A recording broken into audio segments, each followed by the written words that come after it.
excited for this video right now. Hello you guys, what is up? Welcome back to my channel. I'm all comfy and cozy today compared to like my last finance routine that literally went viral and I was like all dressed up, but this is just real life. Made myself a coffee and we're gonna sit down today and we're gonna talk about my weekly money routine because it's a little bit different, and obviously since my last video did so well, I wanted to start incorporating more financial videos besides budgeting videos, like giving you guys tips and tricks, take you guys along my different routines, because once again, I truly think budgeting is just what you make of it, and if you make it a fun thing, then you're gonna look forward to it and not kind of dread doing it. So I've created different routines such as like my weekly money routine, my end of the month routine, and other things that I want to start encompassing in this channel. I'm also going to start filming what I spend in a week videos too. A lot of you guys wanted to see those, so I'm totally bringing them, I promise, so soon. I promise. But today I want to take you guys through my weekly money routine and kind of what I do on a weekly basis to keep my finances in order, because I truly think that a weekly routine sets you up for success when you're doing like your end of month and also creating a budget for the next month. So super important. Once again, budgeting is just as hard or as simple as you make it, and I'm really excited to take you guys through my little weekly routine. I always look forward to it. I think financial self-care is so important. My weekly financial self-care routine really takes me between like 10 and 30 minutes, so you can definitely find the time to do this. I know some people that like to incorporate this into their Sunday reset. I also know some people that like to do it on Fridays because that's when they go into the weekend and tend to spend a bit more money, so you kind of see how your money went for the week, see how your budget's doing going into the weekend, which I also think is really great, and I wanted to share that with you guys. And I tend to just do mine honestly when I have the time. You guys know I'm a super busy person. I work a full-time corporate 9-to-5 job, and I also do YouTube full-time and upload 3 times a week. So I tend to do it sometime on the weekend between Friday and Sunday on a non-payday week. But yeah, it typically ranges from Friday to Sunday, but obviously if you want to do this on like a Wednesday morning, go for it. Be my guest. The time you do this doesn't really matter. It's just the steps that you take to ensure some financial self-care. Important to stay on top of your money and also just have frequent check-ins. That way, you know, you make sure that you're making strides towards your money goals, paying down debt, and just help avoid unpleasant surprises like perhaps your card getting stolen, a double payment coming out, a wrong paycheck, etc. I really think that instilling positive money habits starts with a good financial self-care money routine. So if you guys are new to budgeting, maybe you can try doing this every 2 weeks or even every month. Honestly, I don't want you guys to watch this and get overwhelmed. I think a great place to start is to just do a monthly budget and then maybe go to doing like a bi-weekly budget when you get paid, and then maybe move on to a weekly check-in and kind of work your way there. I definitely don't think it's like necessary to do everything at once. It took me a while to get to a point where I had the time and the energy and the want to do a weekly check-in with myself, but I think a monthly budget is a great place to start. I don't want you guys to watch this and feel like you have to do everything that I do. Once again, take what you want, leave what you want, and do what works best for you. You guys will find that some of these tips do overlap with like my payday routine and how I budget my paychecks, but that's just because I do these weekly and then I do my paycheck routine every 2 weeks. But some of these tips will overlap, which isn't a bad thing. I think it's more important to do things more frequently than not enough, but let's jump into it. So the first thing, like something I do on my payday, is to check my bank account balances. I do this weekly, so of course it will overlap with my pay weeks. By my bank account balances is I go through everything at least once a week. So I go through all of my credit cards, my business credit card, my personal credit card, my joint credit card with my boyfriend. I go through my checkings, which is just like my bank account, and I will go through all my transactions. I'll double check and make sure that all the bills came out when they were supposed to. I will even go ahead and check in on my investments. I use Wealthsimple to do my investing. This isn't sponsored, but I just really enjoy them. I will, if it's the first week of the month, I will go in and check my credit score. I use Mogo to check my credit score monthly. I truly do a deep dive, which is probably what takes the most time, and I just review all of my finances. If I've returned anything that week, it's a great time to check and see if it's come up on my credit card statement, and if I've gotten any like unexpected transactions. I like to make sure I have enough money to cover my bills that are coming out in the upcoming week. In my payday routine video, which if you guys haven't seen, I will link it down below for you guys, I got asked a ton how much money I keep in my checkings account. So my checking account I really view as a hub. I don't use my debit card at all for any transactions. I'm a big credit card user. The only money coming in and out of my checkings account, my bank account, are my paychecks with work, and then also just any bills that we have on auto pay or any transfers I send to my boyfriend, because certain bills come out of his account and certain bills come out of mine, so we just do half and half. Answer to how much money I keep in my checkings account is I keep enough to cover at least 2 to 3 mortgage payments. Anything were to happen, I were to lose my job unexpectedly, I have that emergency fund to pull out if need be, but I also know I'm good for at least 2 months in what's in my bank account. Kind of my first part, and the part that takes the longest, is just completely doing a deep dive into my financials, my numbers, my accounts, etc. Just checked all of my accounts, which I obviously can't show you guys for personal and safety reasons, but I checked stocks which are not doing well this month. Lightspeed is really taking a deep nosedive. If you know, you know. But I just checked all of my accounts. Everything's good. I don't have any fraudulent transactions. I didn't have any bills come out double. Everything that was supposed to come out came out. And now we can move on to the next step, which is to pay off your credit card. I'm actually going to screen record this. You guys know I love using the Neo app. This is not sponsored at all, but if you guys are interested, Neo is a cashback credit card that's only available in Canada. And right now they're running an amazing, amazing, amazing deal where if you sign up with my referral link, you get $50 for free, which means you can have like $50 worth of coffee, gas, groceries, etc. If you use the referral link, I'll leave it down below. This is not sponsored by them. I just truly love it, and it's the credit card that I use for everything personal. Your credit card is definitely like a personal preference as to how often you pay it off. I know it's not controversial, but everyone kind of says something different.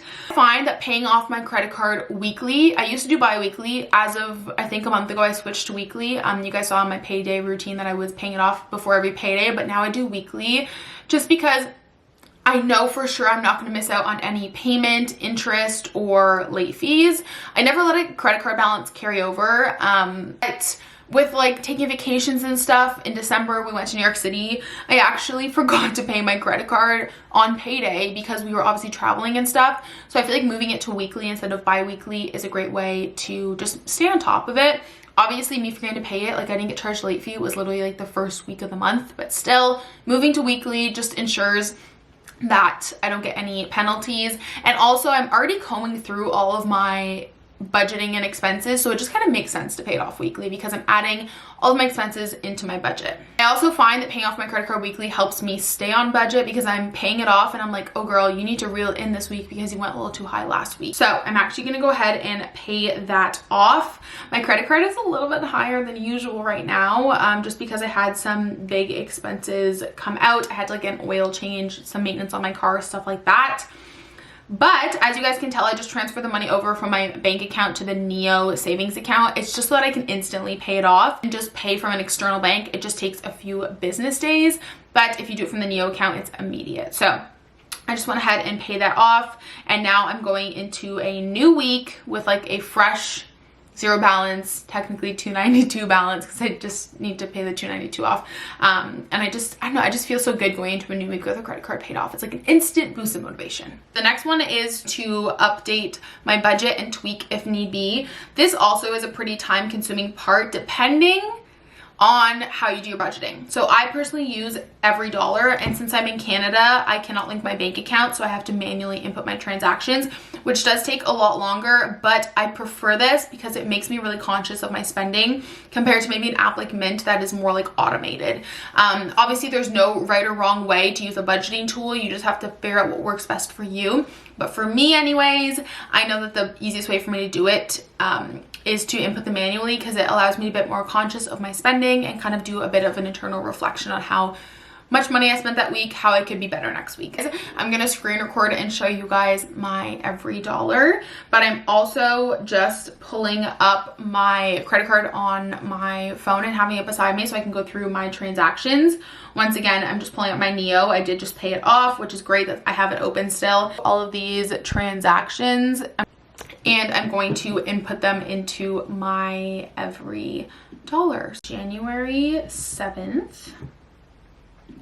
I spent $15.75 at Dairy Queen, and this is kind of literally just what I do. I literally just go through and manually add in all of my transactions. Like I said, I prefer to do it manually. It's just how I am. I like to do it this way too because then at the end of the month, I'm not like scrambling to do a whole month. And I find when you do it weekly, it just kind of helps you keep up with it because at the end of the month, like that can take a really long time to go through. And that way at the end of the month, I'm just like, okay, this is where I'm at. This is what I need to do to move on. Let's do a new month. It is updated.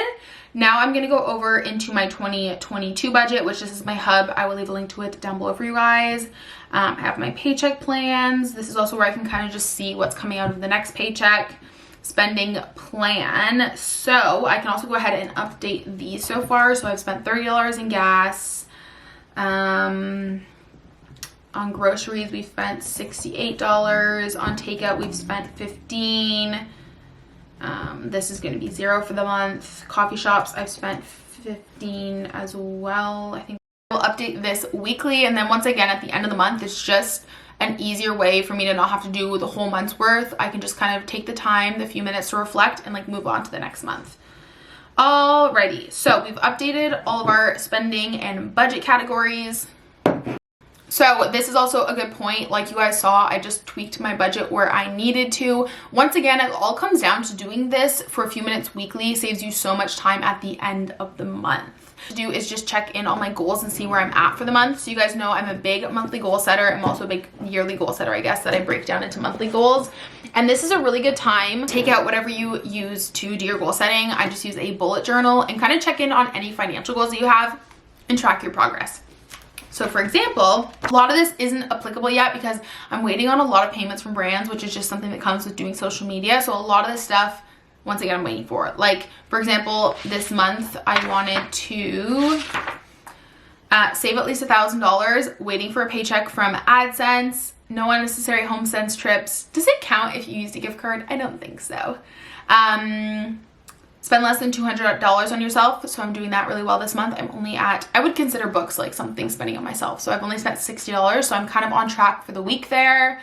Start saving for the kitchen remodel. Once again, just waiting on a few paychecks to put into my savings. Work on a more positive mindset with money. I've really been doing that this month. Working on what I have instead of what I don't have. Separating credit card spending. I've been doing a good job at that this month. And then when you're bored, don't go shopping, do some sort of activity or movement. I've been really good about that. I've been really trying to get in a Peloton ride, go for a walk, and not just go shopping when I'm bored. And make 6 figures by the end of the year. I am on track as of right now because I think it's really important to check in on your goals. I have a ton of like monthly and yearly goal setting videos that you guys can watch if you need some ideas for some financial goals to set. And yeah, something about this like routine just gets me so hyped up. I love talking about money and finances. Hey guys, the last thing that I like to do, which you can probably tell based on the fact that I've pulled up my calendar, is I like to make sure that I know what bills are coming out this week and make sure that everything is set up on auto pay and it's ready to go. So if we look at this week, I know that I'm getting paid on Friday, and I know that this paycheck, based on like what I have on my next week, I know that my car payment will come out as well as my car insurance and half of the mortgage that all comes out on payday. So I like to just make sure, okay, if I had to pay these right now, do I have enough money in my bank account? And just being aware of what bills are coming out when. I think a really great way to start with this is to just plug them into whatever calendar software that you use, whether it's Google Cal or iCal, and set reminders for yourself. I actually just have my bills in monthly reoccurring, like I just don't have to update them, which is really, really great, because maybe don't have auto pay set up yet, or it's not like accessible if you're with a smaller bank. So for those instances, just make sure that you have, like I said, a calendar set up with your due dates for your bills, or even better, just like pay them maybe as soon as you get them, if finances allow, of course. It's really important to kind of at least have it organized and planned out, whether it's in like a Word document, a sticky note on your phone, a calendar, etc., so that you know when your bills have to be paid and you like never miss a bill, because it is so easy to just let something slip, like a phone bill, you know? So yeah, that is like my weekly money routine. It's simple yet effective. I don't think you need to overcomplicate it and add in like a million steps. I think just having, how many steps do we have? 1, 2, 3, 4, 5. 5 steps, super easy, super simple. Like I said, it'll take you around 15 to 30 minutes to get done whenever it works best for you. think that practicing financial self-care is definitely a big learning curve, and if that's a goal of yours in 2022, I'm here to help you guys out, and I hope you guys are really enjoying the financial content. The money habits you develop now will truly pay off in the long term and set you up for success, and it's never too late to learn about finances and money. Having a weekly money routine, or bi-weekly, or even monthly, wherever you're starting, also gets you into the habit of maybe considering other financial routines that you can implement, such as maybe quarterly, biannually, or even yearly goals. And I hope you guys enjoyed this video. I hope that you guys took something from it. And like I said, if you're not ready to commit to a weekly money check-in, maybe start with a bi-weekly or even just a monthly money review so that you can build a stronger financial foundation for yourself. I hope you guys enjoyed. If you're new here, I hope that you would consider subscribing. I do film a lot of financial content for women or anyone in their 20s really, but also a lot of productivity, lifestyle, and bringing real, unfiltered, raw life in your 20s to the internet. Give this a thumbs up. It lets YouTube know that you enjoyed my video, and it pushes it out to more people so we can grow our little community. And I'll talk to you guys next time. Bye!